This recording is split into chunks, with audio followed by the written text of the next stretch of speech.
Baik, Bapak, Ibu, dan Saudara-saudara, malam ini pemahaman Alkitab kita diberi judul eh, Penantian Berbuah Sukacita, penantian yang berbuah sukacita. Nah, kisah mana yang akan kita bahas bersama-sama pada malam hari ini? Saya sudah menuliskan di kolom komentar yang sudah saya pin di situ. Kita akan membaca bersama-sama dasar firman Tuhan dari kitab 1 Samuel pasal 1 ayat 1 sampai 18. Kitab 1 Samuel pasal 1 ayat 1 sampai 18. Mari Bapak Ibu yang bisa menjangkau Alkitab atau membuka Alkitab di gadget saudara-saudara bisa membacanya bersama dengan saya. Saya bacakan kisah ini Bapak Ibu. Ada seorang laki-laki dari Ramataim Zofim, dari pegunungan Efraim, namanya Elkana bin Yeroham bin Elihu bin Tohu bin Zuf, seorang Efraim.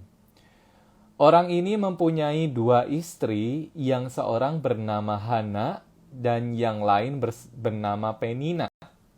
Penina mempunyai anak tetapi Hana tidak.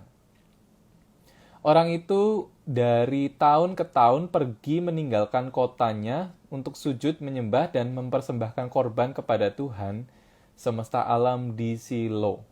Di sana yang menjadi imam Tuhan ialah kedua anak Eli, Hofni dan Pinehas. Pada hari Elkana mempersembahkan korban diberikannya lah kepada Penina istrinya dan kepada semua anaknya yang laki-laki dan perempuan masing-masing sebagian. Meskipun ia mengasihi Hana, ia memberikan kepada Hana hanya satu bagian, sebab Tuhan telah menutup kandungannya. Tetapi madunya selalu menyakiti hatinya, supaya ia gusar karena Tuhan telah menutup kandungannya. Demikianlah terjadi dari tahun ke tahun setiap kali Hana pergi ke rumah Tuhan. Penina menyakiti Hana sehingga ia menangis dan tidak mau makan.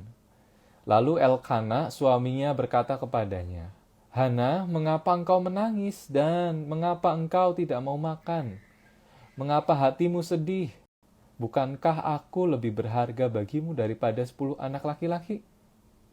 Pada suatu kali setelah mereka habis makan dan minum di Silo, berdirilah Hana, sedang Imam Eli duduk di kursi dekat tiang pintu bait suci Tuhan, dan dengan hati pedih ia berdoa kepada Tuhan sambil menangis terseduh-seduh. Kemudian bernasarlah ia, katanya, "Tuhan semesta alam, jika sungguh-sungguh engkau memperhatikan sengsara hambamu ini dan mengingat kepadaku dan tidak melupakan hambamu ini, tetapi memberikan kepada hambamu ini seorang anak laki-laki, maka aku akan memberikan dia kepada Tuhan untuk seumur hidupnya, dan pisau cukur tidak akan menyentuh kepalanya." Ketika perempuan itu terus-menerus berdoa di hadapan Tuhan, maka Eli mengamati mulut perempuan itu. Dan karena Hana berkata dalam hatinya, dan hanya bibirnya saja yang bergerak-gerak, tetapi suaranya tidak kedengaran, maka Eli menyangka perempuan itu mabuk. Lalu kata Eli kepadanya, "Berapa lama lagi engkau berlaku sebagai orang mabuk? Lepaskanlah dirimu dan daripada mabukmu." Tetapi Hana menjawab, "Bukan, tuanku, aku seorang perempuan yang sangat bersusah hati. Anggur ataupun minuman yang memabukkan tidak aku minum, melainkan aku mencurahkan isi hatiku di hadapan Tuhan. Janganlah anggap hambamu ini seorang perempuan dursila, sebab karena besarnya cemas dan sakit hati, aku berbicara demikian lama." Jawab Eli, "Pergilah dengan selamat dan Allah Israel akan memberikan kepadamu apa yang engkau minta daripadanya." Sesudah itu, berkatalah perempuan itu, "Biarlah hambamu ini mendapat belas kasihan daripadamu." Lalu keluarlah perempuan itu, ia mau makan dan mukanya tidak muram lagi. Bapak Ibu dan saudara-saudara, kisah ini tentu Bapak Ibu sudah pernah mendengar. Atau paling tidak di sekolah minggu kita pernah dengar cerita ini. Ketika Hana, seorang ibu dari Samuel yang sudah kita tahu secara umum, Samuel memiliki peranan besar dalam narasi bangsa Israel dan kitab-kitab yang mereka percayai, termasuk kita juga di dalam Alkitab kita mencatat nama Samuel sebagai seorang yang jadi bagian di dalam kerangka keselamatan yang juga menyaksikan kebaikan Tuhan, kemurahan Tuhan di dalam kesaksian Alkitab. Yang menarik di sini, saudara-saudara, saya kenapa memberi judul penantian yang membawa sukacita, tentu penantian yang berbuah sukacita. Tentu kita tahu endingnya, saudara-saudara, tapi kita tidak mau buru-buru ke situ. Kita akan melihat bagaimana perjalanan seorang Hana, ibu Hana ini dalam menempuh situasi di mana dia harus menjalani itu sebagai perempuan yang belum memiliki anak di usianya itu. Tentu, saudara-saudara, ini bukan persoalan hanya usia saja, tetapi tenggang waktu di mana seseorang dikatakan dia tidak punya anak dalam situasi, di dalam konteks pada saat ia hidup di zaman Alkitab itu. Nah, saudara-saudara, kita akan melihat mengapa itu bisa menjadi beban bagi Hana. Tentu bagi kita sekalian yang pernah mengalami atau sedang mengalami atau melihat saudara-saudara yang mengalami hal demikian, tentu itu bukanlah suatu hal yang mudah. Tetapi dalam konteks Hana, ini menjadi hal yang serius dan tidak mudah untuk dilalui. Kenapa? Nah, kita mau telusuri itu terlebih dahulu, saudara-saudara. Untuk mengerti kenapa Hana begitu sedih, kenapa Hana menekankan bahwa ini persoalan serius di dalam hidupnya sebagai seorang ibu, sebagai seorang istri, maupun sebagai seorang manusia di hadapan manusia lain maupun di hadapan Tuhan. Ada persoalan sosiologis dan juga ada persoalan teologis ternyata, saudara-saudara.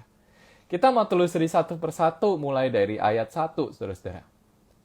Ada seorang laki-laki dari Ramataim, Zofim dan pergunungan Efraim, dia menceritakan namanya Elkana bin Yeroham bin Elihu bin Tohu bin Zuf, seorang Efraim. Saudara-saudara, kita tahu suku Efraim adalah salah satu suku dari bangsa Israel, saudara-saudara.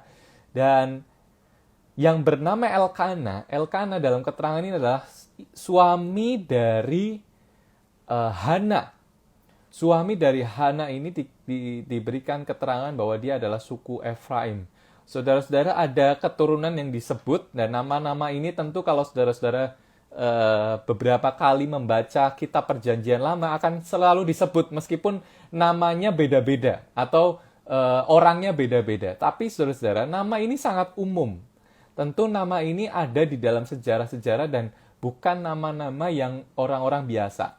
Maka para penafsir mengatakan bahwa sebenarnya Elkana ini, suami Hana ini bukan orang yang berkekurangan atau orang yang bukan dari latar belakang keluarga yang tidak baik gitu ya. Bukan dari latar belakang keluarga yang bukan keluarga yang makmur atau masyhur gitu ya. Tapi keluarga yang cukup dipandang ternyata karena namanya disebut-sebut di dalam Alkitab. Nah, yang kedua, saudara-saudara, di ayat kedua, orang ini punya dua istri. Yang seorang bernama Hana, ya kita sudah sebut, tentu istrinya Hana. Tapi ada istri lain namanya Penina. Dia punya anak, tapi Hana tidak. Ini menerangkan sebuah kondisi ya, saudara-saudara. Nah, kenapa dia punya dua istri? Ini kita agak melihat prakondisi sebelum ini. Ternyata, saudara-saudara, kenapa alasan punya dua istri bukan karena alasan dia ingin punya istri lain, saudara-saudara. Tidak selalu orang Israel meskipun dilegalkan punya istri dua gitu ya atau lebih, dia bisa seenaknya punya istri lagi atau mengambil istri orang. Ternyata tidak, saudara. Ada alasan tertentu. Karena di ayat 2 ini menerangkan bahwa Penina punya anak, tapi Hana tidak. Nah, istri pertamanya adalah Hana. Hana tidak berhasil punya anak dalam tenggang waktu tertentu. Ada konteks yang berbicara di dalam situasi itu atau di dalam masyarakat Israel pada saat itu yang mengatakan kalau seseorang tidak bisa punya anak atau dikatakan mandul di dalam kehidupan bersosial pada saat itu, orang bisa punya alasan dia harus menikahi seseorang lagi. Jadi ini fungsinya sangat-sangat fungsi keluarga di sini ya. Mumpung ini bicara tentang bulan keluarga, kita kebetulan saudara-saudara punya membahas tentang keluarga Hana ini saudara-saudara. Jadi dalam masa itu, pada konteks sosial pada saat itu, orang dilegalkan kalau dia istri pertamanya tidak berhasil memberikan keturunan. Jadi ini alasan yang sangat-sangat ekonomis gitu ya. Kalau di dalam bahasanya sangat ekonomis. Kenapa saudara-saudara? Jadi kita melihat bahwa bukan hanya alasan romantisme ketika seseorang menikah pada saat itu, dahulu kala saudara-saudara di zaman Israel. Tentu kita sedikit saya mengajak kita untuk kembali ke masa lampau terlebih dahulu, saudara-saudara, untuk melihat bagaimana pergumulan Hana dan keluarganya. Karena mereka alasan untuk menikah di bangsa Israel bukan hanya soal romantis, aku mencintaimu dan sebagainya, ingin membangun bahtera keluarga dan sebagainya. Tidak. Tapi ada alasan kedua yang seringkali alasan kedua ini bisa jadi nomor satu. Karena apa? Karena dia membutuhkan seorang keturunan. Jadi jangan heran saudara-saudara pada saat itu, meskipun kita sekarang ini tidak membenarkannya ya, fungsi seorang perempuan pada saat itu sangat-sangat, maksud saya seorang perempuan dilihat sangat-sangat fungsional, bukan sebagai seorang manusia secara utuh gitu ya. Nah ini tentu kita tidak setuju dengan hal ini saudara-saudara, saya pun secara pribadi tidak setuju. Tapi kita akan melihat sebagai konteks bahwa masyarakat Israel pada saat itu menginginkan fungsi seorang perempuan, seorang istri itu bisa memenuhi kodratnya sebagai seorang perempuan ketika dia bisa memberikan keturunan. Nah ini bukan hanya soal romantisme tapi soal ekonomik. Nah ini kenapa saudara-saudara?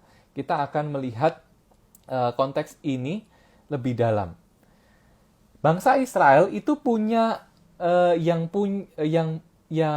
mengedepankan ideal tentang seorang istri yang harus punya anak atau seorang keluarga yang menurunkan seorang anak. Ini adalah bagian dari tradisi Israel. Yang pertama, yang dua adalah ada bagian dari religiusitas mereka sebagai orang beragama yang percaya tentang tradisi agama pada saat itu. Yang pertama kita bahas satu-satu. Jadi kenapa orang Israel penting banget punya anak? Saudara.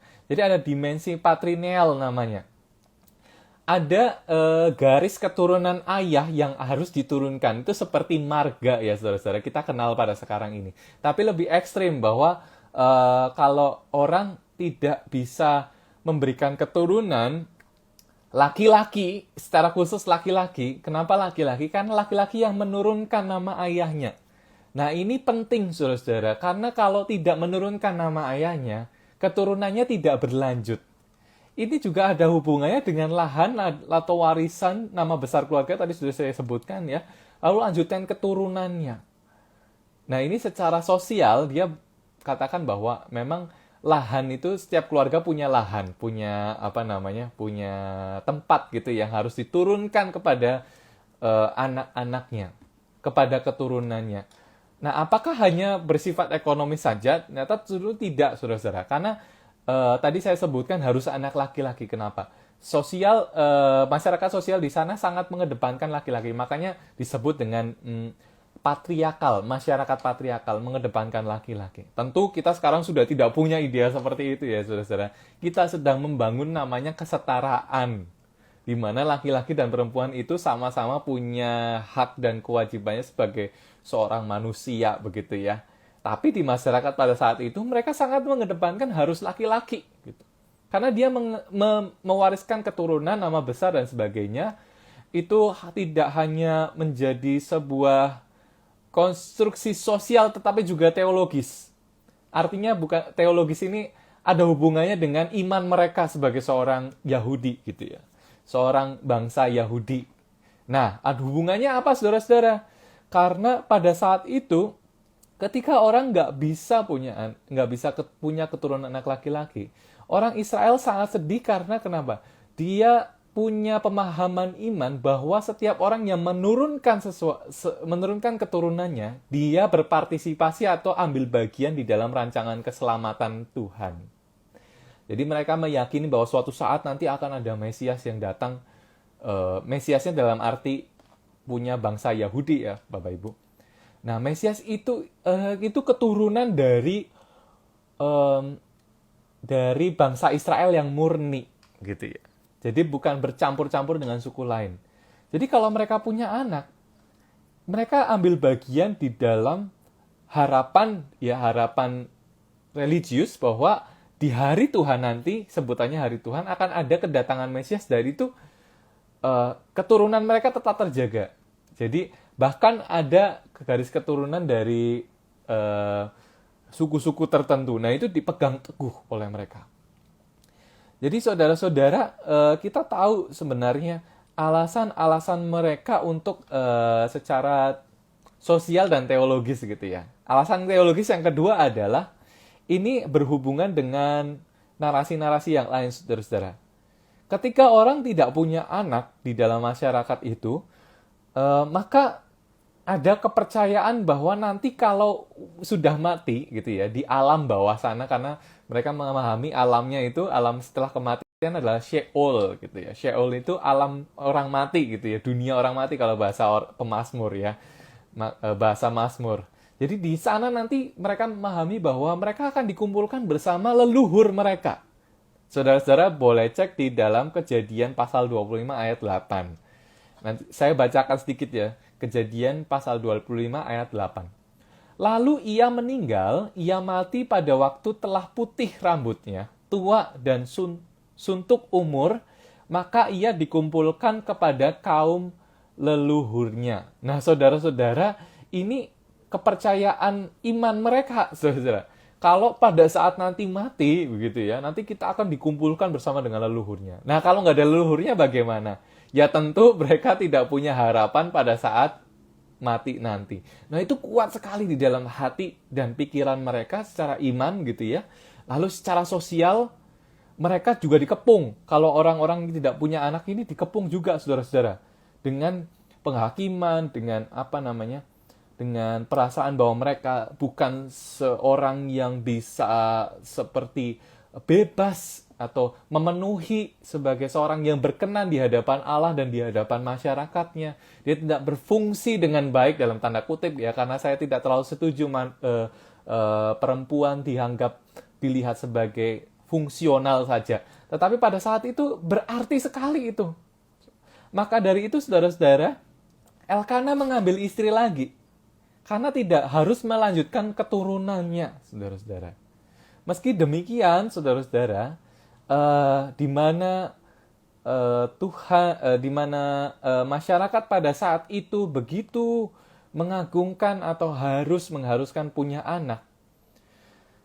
Elkana ini punya satu sikap, saudara-saudara, ketika mereka mempersembahkan korban. Jadi dalam kondisi ini mereka tetap mempersembahkan korban sebagai satu keluarga, saudara. Di ayat 8, kita lihat sikap suaminya terlebih dahulu, saudara-saudara. Ya. Di ayat 8, 1 Samuel 1, ayat 8 begini. Lalu kata Elkana suaminya berkata kepadanya, Hana, mengapa engkau menangis? Ya. Tadi kita tahu alasan kenapa dia begitu sedih. Kita tahu, saudara-saudara. Karena dia dikepung oleh faktor teologis atau faktor sosial, di masyarakatnya tidak bisa menerima itu, lalu di dirinya mentalnya itu juga runtuh karena kepercayaan itu. Tapi Elkana berkata tadi, Hana, mengapa engkau menangis? Dan mengapa engkau tidak mau makan?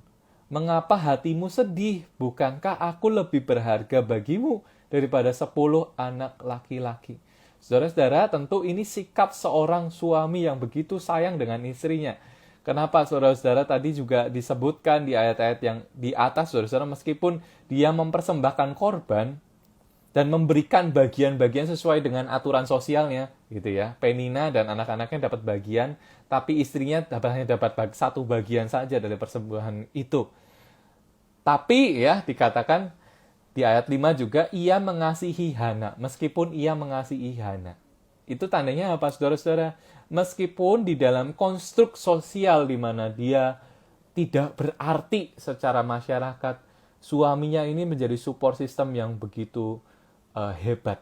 Jadi kalau tadi alasannya hanya menikahi seseorang karena alasan ekonomik gitu ya, harus menurunkan nama gitu ya. Di masyarakat kita tentu ada juga di suku-suku ya harus menurunkan marga gitu ya. Mungkin saya juga mengalami itu atau saudara-saudara juga mengalami itu. Tapi Elkana sebagai suami tidak mengedepankan alasan itu semata-mata sebagai alasan utama. Tetapi dia sungguh memperlihatkan bahwa dia begitu empatik dengan istrinya. Dia begitu menyayangi istrinya. Dia mengatakan, bukankah dia, suaminya itu lebih berharga daripada memiliki 10 anak laki-laki dan sebagainya. Ini penghiburan yang luar biasa dalam keluarga.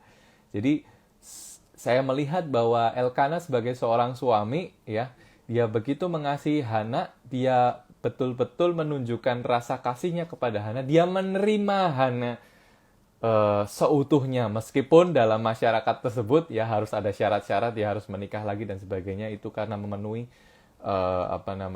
kewajiban masyarakat dan religius pada saat itu. Apakah kita membenarkan pernikahan yang lain gitu? Tentu tidak, saudara-saudara. Saya tadi mengajak kita untuk going there dulu, untuk kembali ke masa lampau dulu. Tapi nanti kita akan kembali ke masa kini, di mana itu tidak dibenarkan. Tetapi yang dibenarkan adalah di mana Elkana begitu mengasihi istrinya. Kita melihat nada ini. Saya kembali lagi kepada persoalan Hana, saudara-saudara. Meskipun ia didukung suaminya, dia begitu sedih karena di ayat 6 kita membaca, tetapi madunya menyakiti hatinya supaya ia gusar, karena Tuhan telah menutup kandungannya.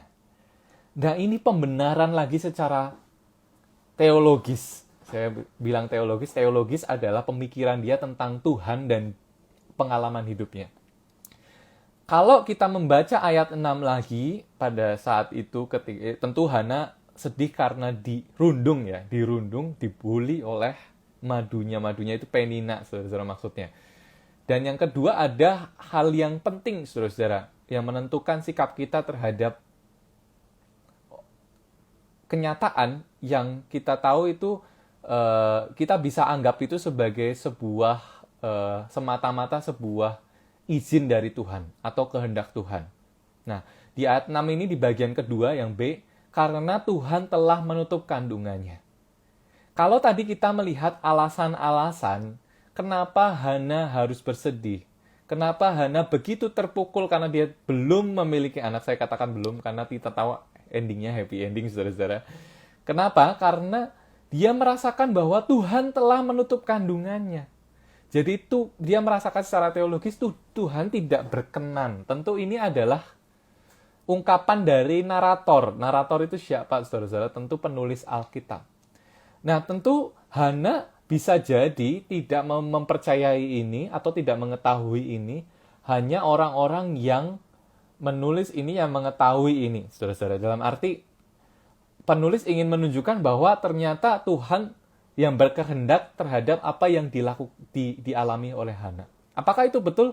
Tentu belum bisa jadi demikian, bisa jadi juga tidak, saudara-saudara. Ini adalah ungkapan yang menandakan bahwa yang menggumuli kitab ini adalah pertama-tama orang Israel yang hidup dalam konteks yang tadi saya ceritakan, di mana punya anak itu penting. Nah, saudara-saudara, kata mandul itu pun tentu bukan berasal dari kata yang sangat-sangat ilmiah gitu. Artinya kata mandul itu juga tumbuh dari anggapan masyarakat, ya. Tentu itu tidak selalu berarti bahwa berkonotasi baik, tetapi lebih kepada negatif karena itu mengatakan seseorang yang sudah tidak bisa untuk berkemampuan karena ada hubungannya juga dengan iman mereka.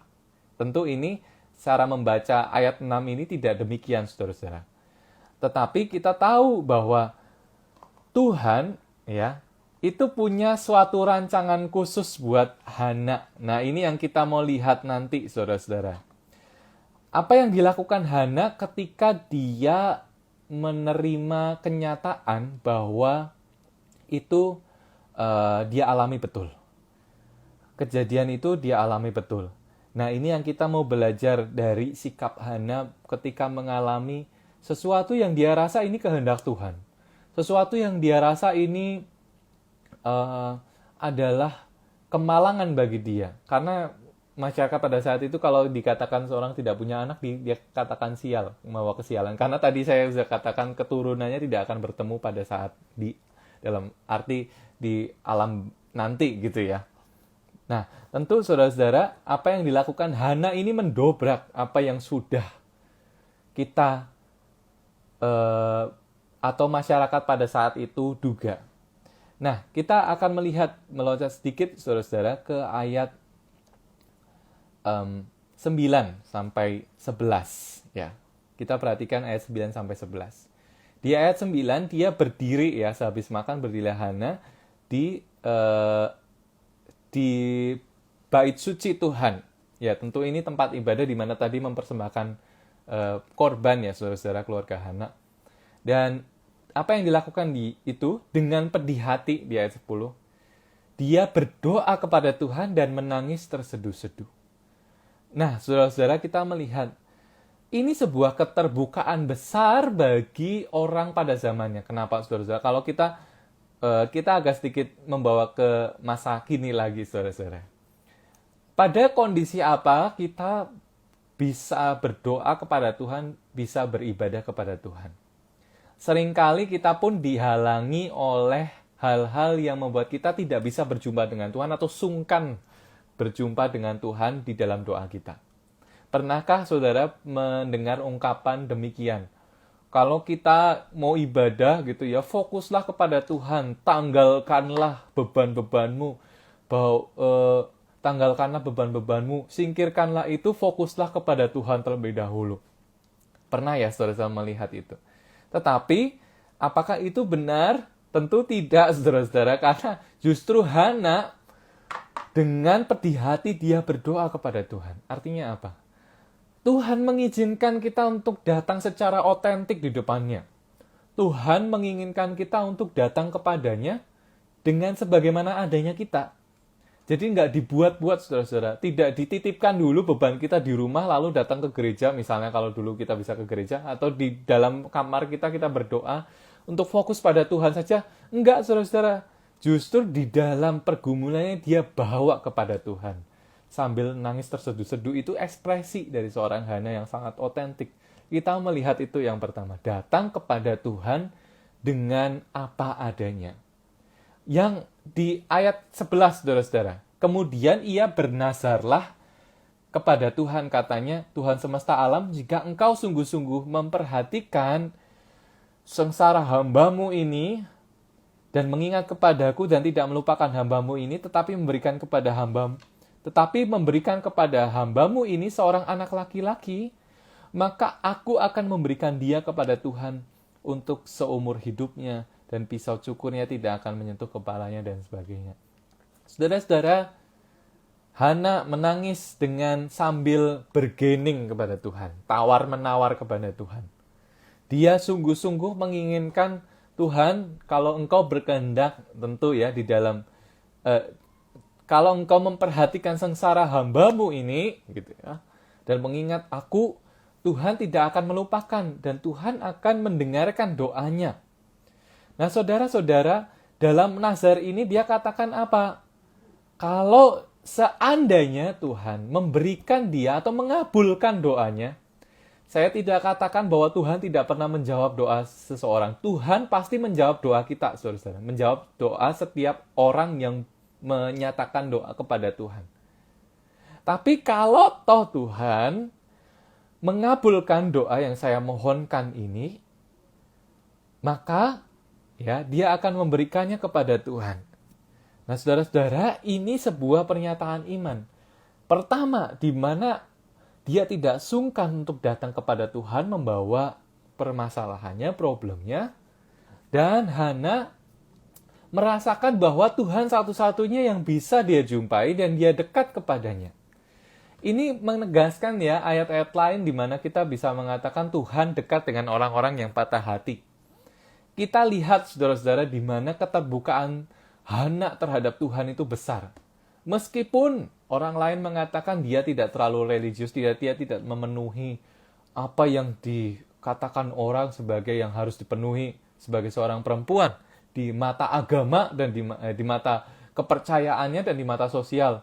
Tapi dia masih mempercayai bahwa Tuhan itu sangat sosok yang terbuka dan dekat pada orang-orang yang patah hati. Nah, ini harus dipegang oleh kita sebagai seorang percaya, saudara-saudara. Di mana kita memahami sungguh bahwa setiap hal yang dikatakan orang sebagai kemalangan, kesialan, dan sebagainya itu tidak berlaku kepada relasi kita dengan Tuhan. Karena toh Tuhan membuka diri kepada setiap orang untuk datang kepadanya. Apa yang dilakukan Hana ketika dalam masa penantiannya memohonkan anak? Dia berdoa, dia mendekat kepada Tuhan. Jarang orang yang mendekat pada Tuhan di masa penantian yang tidak jelas ini, saudara-saudara. Tidak perlu pada saat-saat kita memohonkan sesuatu. Di masa COVID ini, masa pandemi ini, saudara-saudara, kita masih menanti di mana kita akan mengakhiri pandemi ini dan tidak tahu kapan itu berakhir. Persoalannya adalah apakah kita masih melekat pada Tuhan atau tidak? Ya. Apakah kita masih berdoa agar pandemi ini berangsur-angsur pulih, masih kita punya hati pada saat itu dan masih mengingat Tuhan atau tidak? Atau hanya menjalani hidup ini biasa-biasa saja gitu tanpa mengingat Tuhan lagi? Nah, saudara-saudara, iman seorang Hana ini dalam masa penantiannya, entah doanya itu dijawab atau tidak, kita tahu bersama saudara-saudara bahwa Hana mengingat Tuhan. Hana melekat pada hati Tuhan. Ya, saudara-saudara, entah itu dipercayai sebagai Tuhan menutup kandungannya atau tidak, saudara-saudara, dia melekat pada Tuhan. Dan apa yang kita lihat di sini ketika Imam Eli mengatakan menyangka bahwa dia mabuk atau tidak, tapi jawab Hana, saudara-saudara, Hana itu di ayat 16 dia katakan jangan anggap hambamu ini seorang perempuan dursila karena tidak sopan dan sebagainya di depan altar itu. Sebab besarnya cemas dan sakit hatiku berbicara demikian lama. Dia sungguh-sungguh datang kepada Tuhan menyatakan kegusarannya itu. Tapi Imam Eli berkata di ayat 17, saudara-saudara, pergilah dengan selamat. Ini sebuah perkataan berkat dan Allah Israel akan memberikan kepadamu apa yang engkau minta daripadanya. Ini kita lihat ya, the power of word gitu. Kekuatan dari kata-kata. Ya, kata-kata berkat terhadap seseorang. Nah, saudara-saudara, dulu saya pernah beberapa waktu lalu saya pernah menjelaskan pada saudara tentang teologi berkat dan kutuk itu selalu berdampingan, saudara-saudara. Meskipun ada anggapan bahwa tidak punya anak itu adalah sebuah kutuk di masa itu, saudara-saudara, tapi akan selalu ada berkat yang menyertai. Nah, ini yang perlu dibangun. Imam Eli melakukan itu. Dan Hana mempercayai itu. Biarlah hambamu ini mendapat belas kasihan daripadamu. Dan Hana bisa keluar, dia mau makan dan tidak muram lagi. Kata berkat itu menguatkan Hana. Maka di tengah kegusarannya ini, di tengah masa penantiannya ini, kenapa berujung sukacita? Bukan hanya sukacita yang bisa dilihat ketika Tuhan mengabulkan doanya, tetapi ketika Tuhan dirasakan dekat melalui berkat-berkat yang dia bisa rasakan. Meskipun berkat itu bukan hanya sesuatu yang bisa kita lihat dan kita teliti satu-satu, kita rekoleksi satu-satu ini jumlah persediaanku seberapa banyak, bisakah punya persediaan untuk ke depan, untuk hidup dan sebagainya. Tidak cuma itu saudara-saudara, tetapi setiap kata berkat yang kita dengar, yang kita rasakan, itu bisa menjadi kekuatan bagi kita ketika kita menjalani masa penantian itu. Yang pertama, Hana merasa dekat, melekat kepada Tuhan. Yang kedua, dia mendapat kekuatan ketika dia menggaungkan perkataan berkat itu dalam hatinya. Nah, saudara-saudara, di dalam Nazar seorang Hana ini, kita melihat kok boleh bernazar apa enggak sih, saudara-saudara? Tapi kita mau melihat hal-hal yang lain sebelum kita menjawab soal itu. Di dalam Nazar seorang Hana, kita melihat kondisinya sebelum dia dikabulkan permintaannya. Dia punya anak, seorang Samuel, anak laki-laki yang diharapkan oleh keluarga itu. Dia bernasar akan memberikannya kepada Tuhan. Maka sebenarnya bernasar ini, saudara-saudara, dilihat bukan hanya sebagai sebuah bargaining atau sebuah tawar-menawar kepada Tuhan. Tidak, saudara-saudara. Tetapi itu komitmen seorang Hana. Kalau toh saya bisa atau Tuhan mengabulkan doa saya, apa yang mau saya lakukan kemudian? Gitu ya. Apakah hati saya tetap melekat kepada Tuhan atau tidak? Nah, ini komitmen seorang Hana. Dia menunjukkan kemelekatan sungguh pada Tuhan.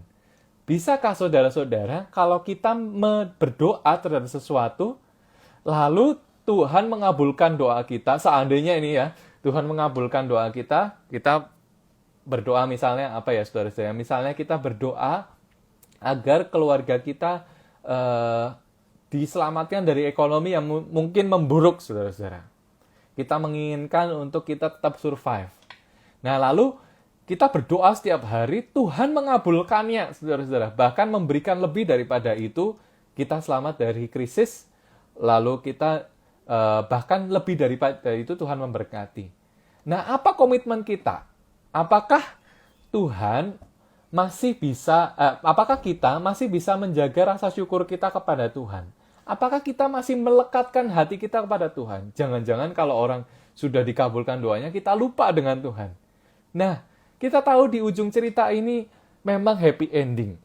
Tetapi sungguh Hana memenuhi apa yang sudah dia ucapkan di dalam doanya. Dia memberikan Samuel kepada Tuhan.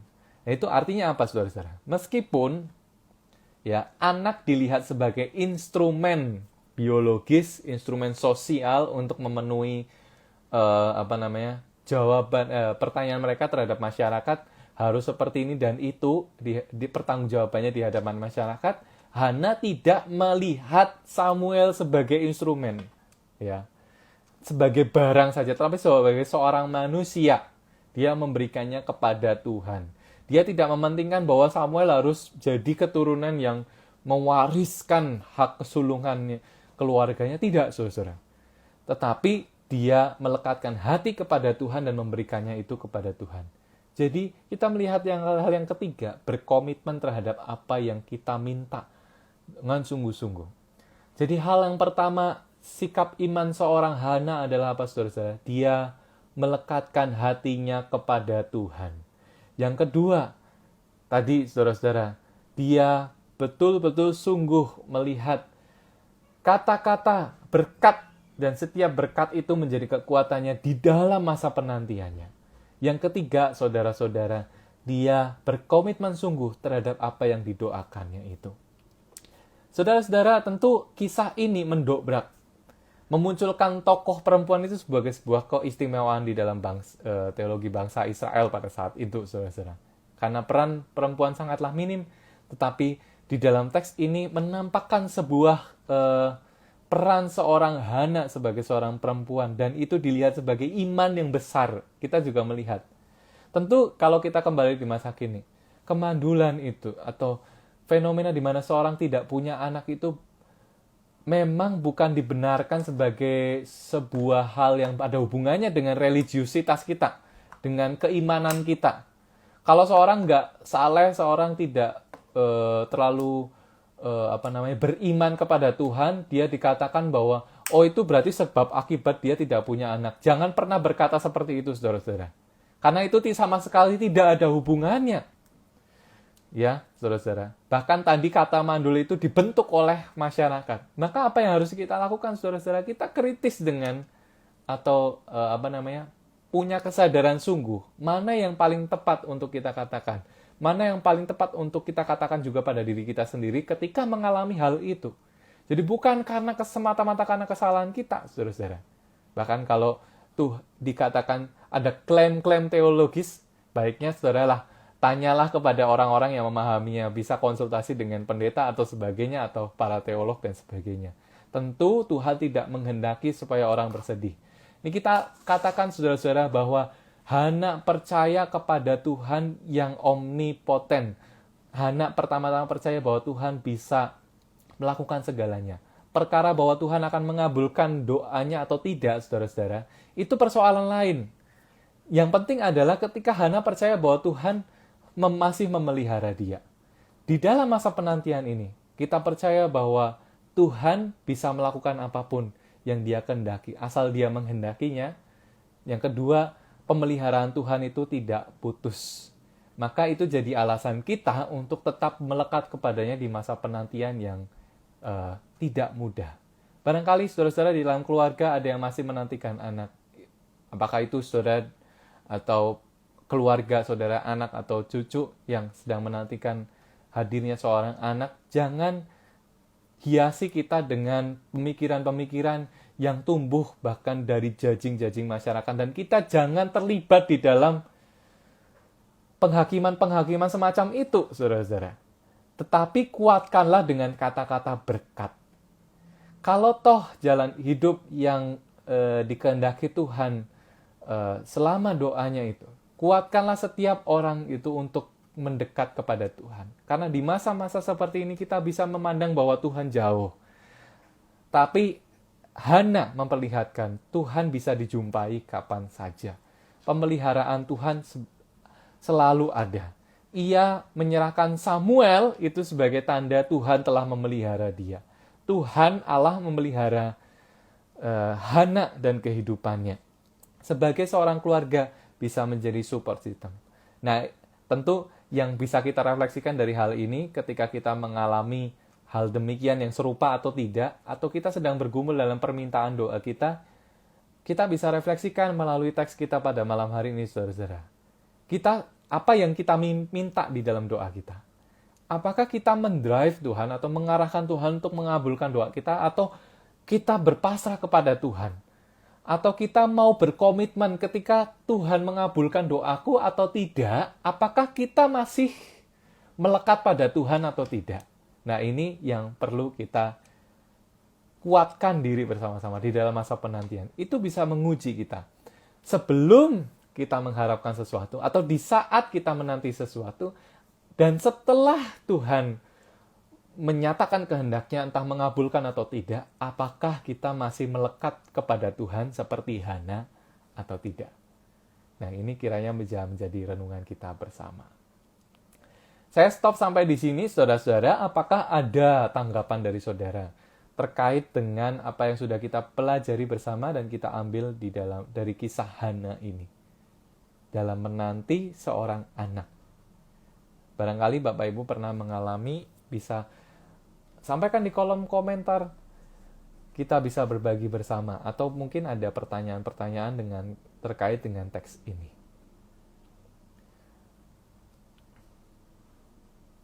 Jadi tadi kalau kita lihat, meskipun konstruksi religiusitas atau keagamaan orang Israel percaya bahwa kemandulan itu, atau saya lebih tepatnya tidak menyebut itu sebagai kemandulan, tapi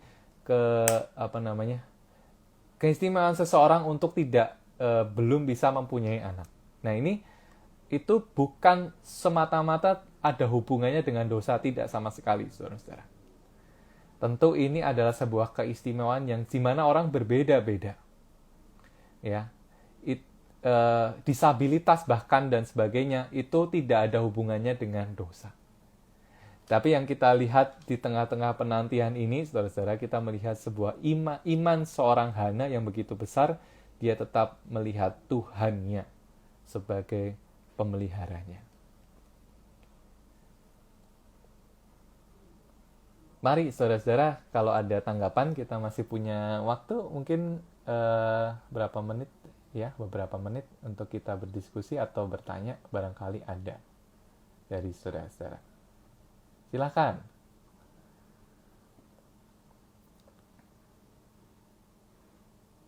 Saya mengucapkan terima kasih bagi saudara-saudara yang sudah hadir di kegiatan-kegiatan yang membangun iman kita bersama. Ini bisa jadi tempat kita untuk sharing, tempat kita untuk saling menguatkan. Jadi ketika saudara mungkin barangkali mengalami masa penantian apapun itu ya, apakah itu ada kaitannya dengan anak atau di dalam keluarga saudara-saudara, menanti sesuatu, ya, isilah hari-hari itu dengan melekat kepada Tuhan. Karena Tuhan harapan kita, Tuhan yang menunjukkan pemeliharaannya, kesetiaannya kepada setiap umatnya.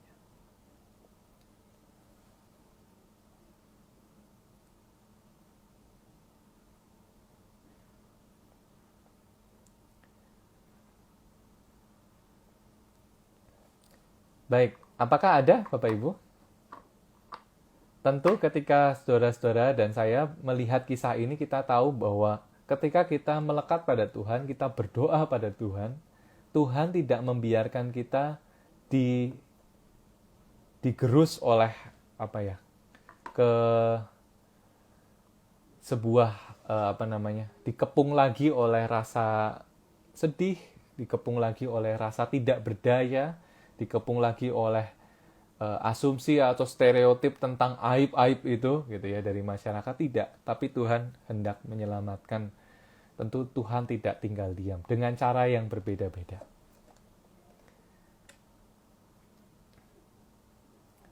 Baik, jika tidak ada saudara-saudara, kita akan menutupnya ya saudara-saudara ya. Kiranya pembahasan Alkitab kita pada malam hari ini bisa menjadi berkat buat kita untuk memandang setiap penantian kita. Di dalam penantian kita, nanti di ujung itu bisa menjadi sukacita karena Tuhan begitu bisa kita lihat kehadirannya dan pemeliharaannya di dalam masa penantian kita itu. Mari kita bersama-sama berdoa untuk menutup PA ini. Tuhan, saat ini kami bersyukur karena Tuhan telah menuntun kami, membimbing kami mengerti, memahami firman Tuhan. Kami belajar sungguh dan dikuatkan oleh firman-Mu. Kami mohon saat ini Tuhan, kami mengingat setiap keluarga yang sedang menanti kehadiran seorang anak. Dan setiap kami yang menanti doa-doa kami yang kami sampaikan kepadamu. Kami berusaha untuk percaya Tuhan, kami berjuang bahwa hal yang terpenting bukanlah apakah doa kami terkabulkan atau tidak, tetapi kami dikuatkan oleh Tuhan di dalam masa penantian itu. Kami bisa melihat kehadiran Tuhan. Kami bersyukur karena Tuhan sungguh terbuka terhadap kepedihan kami. Sungguh terbuka terhadap semua beban kami yang kami rasakan, dan Tuhan tidak menghalangi kami untuk datang kepadamu. Dan kami percaya Tuhan di ujung sana nanti Tuhan akan selalu berbuah sukacita apapun jawaban Tuhan atas doa-doa kami. Dan biarlah di masa penantian ini ketika kami berusaha berjalan bersama ke arah pemulihan dari pandemi COVID-19 ini dan setiap doa yang kami sampaikan, kiranya Tuhan beserta dengan kami, Tuhan yang selalu menjadi kekuatan kami. Di dalam Kristus kami berdoa. Amin. Terima kasih saudara-saudara, terima kasih juga Pak Andreas yang sudah menyelamatkan, mengucapkan selamat, dan terima kasih atas partisipasi saudara-saudara pada program ini. Nah, saudara-saudara, ada pelayanan GKI Nagel yang lain, besok ada malam kesaksian, dan selama 1 bulan ini akan dirangkum dalam bulan keluarga. Kita merayakan kasih Tuhan di dalam keluarga kita, dan juga setiap hal yang kita pergumulkan, Tuhan selalu ada di dalam perjalanan keluarga kita. Terima kasih saudara-saudara, sampai jumpa, Tuhan Yesus memberkati.